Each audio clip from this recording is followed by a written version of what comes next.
1,50,000 మందికి టైలరింగ్ శిక్షణ అనేది ఇవ్వటమే కాకుండా ఉచిత టైలరింగ్ మిషన్ కూడా ఇవ్వడం జరిగింది. 1,50,000. గత ప్రభుత్వం ఎప్పుడన్నా ఇలాంటి కార్యక్రమాలు చేశాయా? అసలు ఆడవాళ్ళు కష్టాలు తెలిస్తే కదా మనిషికి, జగన్మోహన్ రెడ్డికి. ముందు అధికారంలో లేనప్పుడు చెల్లి తల్లి రోడ్ల మీద తిప్పాడా లేదా? షర్మిలని విజయమ్మని తిప్పాడా లేదా?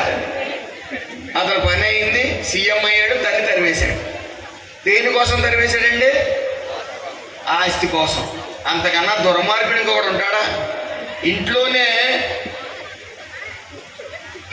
న్యాయం చేయలేనాడు రాష్ట్ర మహిళలకు ఏమైనా చేయగలుగుతాడా? ఇంట్లో మహిళలు చేయలేనాడు.